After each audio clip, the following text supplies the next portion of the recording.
तो welcome everyone. आज के इस वीडियो एपिसोड के अंदर हम लोग फिजियोलॉजी की टेक्स्ट बुक्स को देखने वाले हैं। This video is specifically targeting towards first year MBBS students, और अगर आप हायर स्टेज में या एडवांस स्टेज में हैं, जैसे सेकेंड ईयर में है या आप थर्ड ईयर में है या फाइनल ईयर में है या आप ड्रॉप ईयर के स्टूडेंट हैं, तो भी ये वीडियो आपके लिए इम्पोर्टेंट होने वाला है, क्योंकि इस वीडियो के अंदर मैं आपको बहुत इंपॉर्टेंट फिजियोलॉजी के बारे में बुक्स रिकमेंड करने वाला हूँ, कोचिंग इंस्टीट्यूट भी रिकमेंड करने वाला हूँ और आपको क्विक रिवीजन की भी बुक्स बताने वाला हूँ।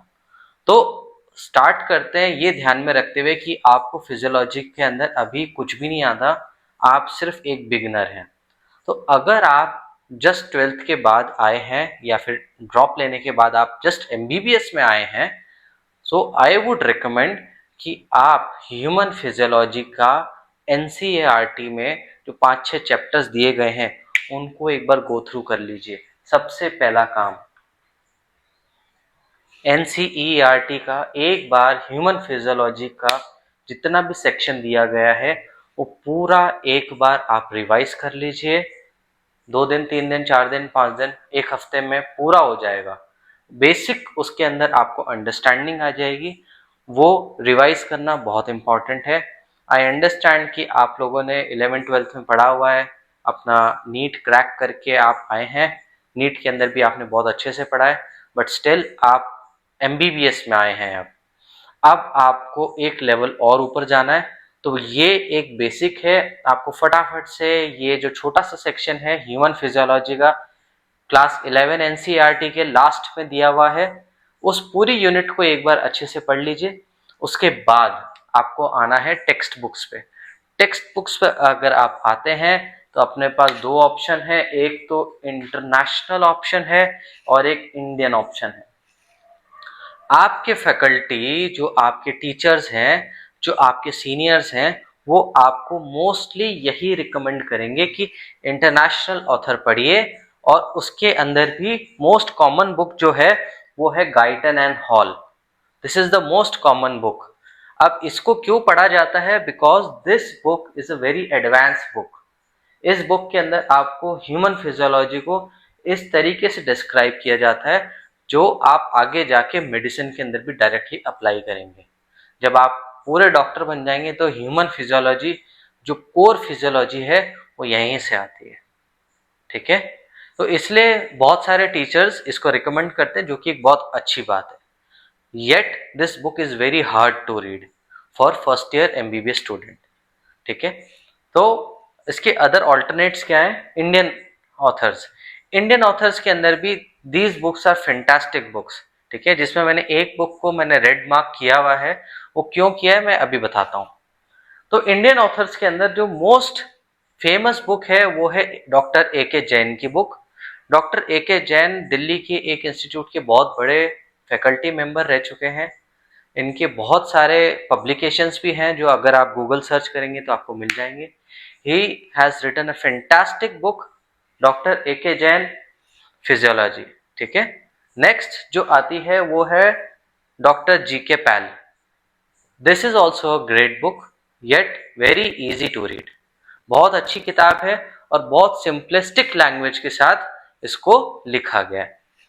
अब आ जाते हैं लास्ट बुक के ऊपर, जो मैंने आपको रेड में मार्क करके दिया है और स्टार दिया है। इस बुक को रेड में मार्क करके देने का एक ही रीजन है कि ये बुक मेरे दिल के सबसे करीब है। इस बुक को मैंने जितना यूज किया है, शायद ही मेरे बराबर के जो स्टूडेंट्स हैं उन्होंने यूज किया होगा, because this book has everything. ठीक है, थोड़ा बहुत डेटा ऊपर नीचे कर देते हैं ये लोग, but this is the best book according to me. ये बुक ने मेरे को सिर्फ फिजियोलॉजी नहीं समझाई, इसने मेरे को एक नजरिया दिया जिससे मैं फिजियोलॉजी को पढ़ सका। बहुत इजी लैंग्वेज है, बहुत इजीली समझ आ जाती है और बहुत इजीली आप एग्जाम में लिख पाते हैं। अगर आपको कॉन्सेप्ट्स बिल्ड करने हैं तो आप के सेम्बुलिंगम सर की बुक को जरूर पढ़िए। It is a fantastic book. हो सकता है आपके फैकल्टी या हो सकता है आपके सीनियर्स इस बुक को रिकमेंड ना करें, बट एग्जाम में क्वेश्चंस को रिप्रोड्यूस करने के लिए this is one of the best book, और इससे आपके कॉन्सेप्ट्स भी बहुत स्ट्रांग बनेंगे। मैंने पर्सनली इस बुक को बहुत पढ़ा है। अब आ जाते हैं नोट्स में। अब अगर आपको फिजियोलॉजी की तैयारी करनी है आगे एग्जाम देने के लिए, तो आप कैसे तैयारी करेंगे? तो उसके लिए अपने पास कुछ ऑप्शंस हैं। तो स्टार्ट करेंगे विद द बेस्ट, जो है कैप्लन। कैप्लन के जो नोट्स हैं, this is the one of the best notes I have ever seen. क्यों ऐसा कह रहा हूं? क्योंकि कैप्लन एक बार आप पढ़िए, कैप्लन के वीडियोस से पढ़िए, साथ में नोट्स को लेके बैठिए, जो कॉन्सेप्ट आपका डेवलप होगा वो फिनोमिनल है। वो कॉन्सेप्ट्स आपके एक बार बन गए ना, तो आप पूरे मेडिकल के करियर के अंदर उन कॉन्सेप्ट्स को याद रखेंगे। ठीक है, so number 1 for me is Kaplan, number 2 is Marrow, number 3 is doctor Bhatia medical institute. इन दोनों में सेकंड और third option are equally good. मेरे अकॉर्डिंग दोनों ही बढ़िया हैं, दोनों ही अपनी जगह अपने अपने फील्ड्स के अंदर बेस्ट हैं। फिजियोलॉजी के अंदर they are both equally good, कोई डाउट नहीं है। ठीक है, अब अगर आपने सब कुछ पढ़ लिया, आप प्रो हो गए हैं, आपको फिजियोलॉजी बहुत अच्छे से समझ में आती है, आपने यहाँ पे डॉक्टर शंभुलिंगम की बुक पढ़ ली, आपने यहाँ पे कैप्लान पढ़ लिया, अब आप क्या करेंगे? एग्जाम से पहले आपको कुछ नहीं करना है, आपको सिर्फ फर्स्ट एड बुक उठानी है और उसके अंदर सिस्टम वाइज फिजियोलॉजी का रिवीजन करना है। आपने सिर्फ अपने एग्जाम की तैयारी नहीं, आपने अपने नीट पीजी की भी तैयारी कर ली है। और अगर आपकी फिजियोलॉजी अच्छी हो जाती है, ट्रस्ट मी गाइस, आपकी एक फिजियोलॉजी अच्छी होने से आपके मेडिसिन, आपके पीडियाट्रिक्स, आपके कुछ हद तक गायनी, ये सारे सब्जेक्ट स्ट्रांग हो जाएंगे। और तो और आपको इसमें हेल्प मिलने वाली है, पैथोलॉजी के साथ इंटीग्रेट करके आप इसको और अच्छा कर सकते हैं। So physiology is one of the best subjects to study, yet very important. इसको हल्के में नहीं लिया जा सकता, दिस इज अ।